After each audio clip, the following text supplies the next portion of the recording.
Bonjour à toutes et à tous, j'espère que vous allez tous très bien. Bienvenue dans cette nouvelle vidéo. Aujourd'hui, je vous fais une vidéo pour vous parler de mon grand-père. Pour tous ceux pardon, et celles qui auraient vu mes vidéos passées, je vous ai souvent dit que j'allais lui rendre visite, que j'allais le voir, etc. Et bien aujourd'hui, je suis venue vous dire ce qu'il en est. Euh, Tout d'abord, ce qu'il faut savoir, c'est que mon grand-père, c'est quelqu'un qui m'a élevée de l'âge de 1 an jusqu'à l'âge de 10 ans.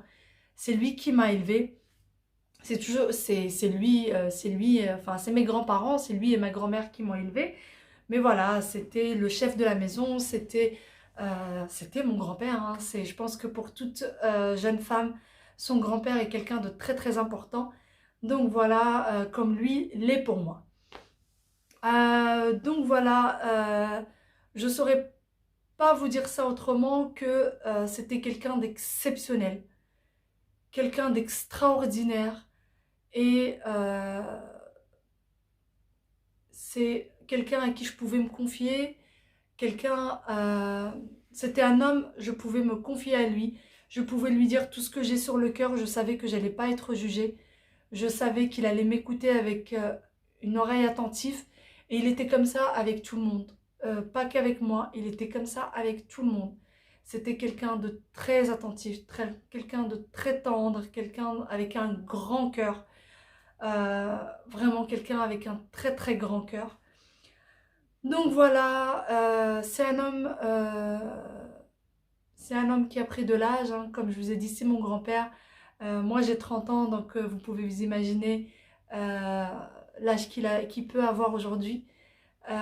Donc voilà, c'est un homme qui a pris de l'âge, qui est tombé malade, qui est tombé gravement malade pendant des années. Ensuite qui allait un petit peu mieux. Et un jour, il est venu ici, donc il est venu sur Paris nous rendre visite et il est retombé très très gravement malade. Voilà, depuis, il est venu au mois de mai, donc début mai. Aujourd'hui, à l'heure où je vous parle, on est au mois de juillet. Ce qu'il faut savoir, c'est une aparté, mais ce qu'il faut savoir, c'est que mon métier est aide-soignante. Je suis aide-soignante, donc je me suis beaucoup occupée de lui. J'ai passé beaucoup de temps avec lui. Quand je faisais ses soins, quand je m'occupais, il a été hospitalisé à domicile pendant un bon petit moment.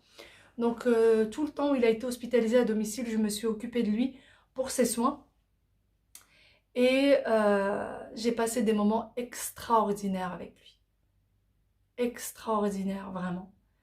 C'est-à-dire que pendant les soins, je lui racontais ma petite vie, je lui racontais ce que j'avais fait dans la journée, je lui racontais mes petits malheurs, mes petits bonheurs, et il m'écoutait, et puis parfois je lui disais, mais...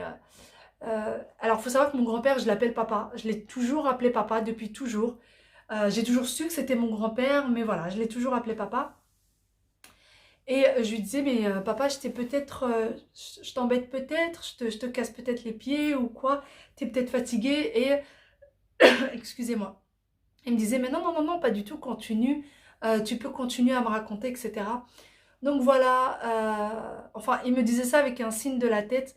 Non, non, non, non, tu m'embêtes pas. Et je continuais, je lui racontais, je lui disais ce que mes enfants avaient fait comme bêtises, ce qu'ils ont fait à la crèche, les mots qu'ils disaient de nouveau. Voilà, il faut savoir que enfin, j'ai des enfants qui ont 2 ans et demi, j'ai des jumeaux de 2 ans et demi. Donc voilà, je lui racontais toutes mes petites journées pendant les soins. Et ça pouvait durer jusqu'à 1 heure et demie parfois, où je lui racontais tout ça. Et parfois, pendant les soins, il fermait les yeux et je savais qu'il m'écoutait. Donc voilà, j'essayais de lui parler d'une voix douce, j'essayais de lui parler euh, doucement pour que, voilà, pour que ce soit un moment aussi de plaisir pour moi autant que pour lui. Donc je vous laisse imaginer à quel point j'ai pu passer des moments extraordinaires avec lui. Voilà, il est arrivé le 29 juillet. Voilà, il est arrivé le 29 juillet. Mon grand-père s'est éteint. S'est éteint le 29 juillet. Euh, Ça a été le jour le plus dur de ma vie, sincèrement. Ça a été le jour le plus dur de ma vie. Et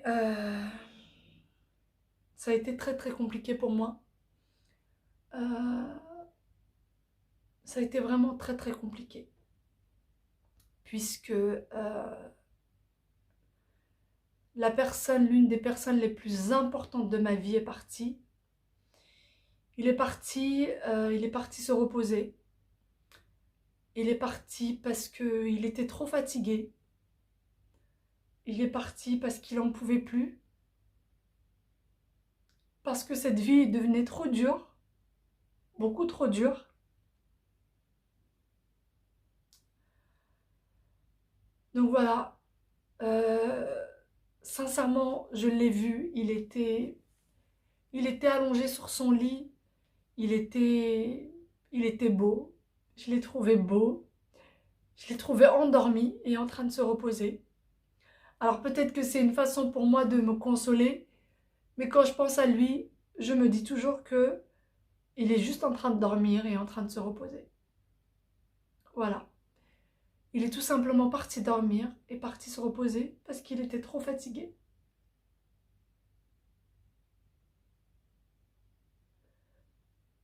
Parce qu'il était beaucoup trop fatigué. Donc voilà. Il nous attend quelque part. Il est là, il veille sur nous, j'en suis sûre. J'en suis certaine. Et je suis très très heureuse parce que j'ai pu passer des moments extraordinaires avec lui ces derniers temps, ces 2 derniers mois. J'ai passé vraiment des moments extraordinaires avec lui. Donc voilà, je suis désolée si cette vidéo est un peu triste et pas des vidéos très joyeuses. Euh, j'ai fait cette vidéo là parce que beaucoup de monde me demandait, c'est-à-dire que je recevais des commentaires d'anciennes vidéos qui me disaient j'espère que ton grand-père ira mieux, j'espère que il guérira bientôt, etc. Et je vous avoue, quand je recevais ces messages, et ben ça me brisait le cœur parce que je savais que c'était pas possible. Je savais que ça sera jamais plus possible. Et du coup, je me suis dit que j'allais faire cette vidéo pour que les choses soient posées. Euh, pour que vous sachiez ce qu'il en est. Et donc voilà. Euh, paix à son âme. Paix à son âme. Paix à son âme. Euh, on l'aime plus que tout au monde. On l'a aimé plus que tout au monde.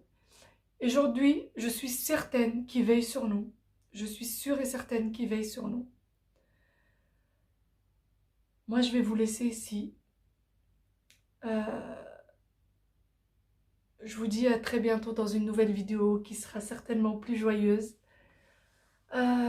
qui sera certainement plus gaie que celle-ci. Je... S'il est quelque part et qu'il nous entend, on l'aime de tout notre cœur et il va beaucoup nous manquer. Il va vraiment, vraiment beaucoup nous manquer. Je vous dis à très très bientôt. Bye.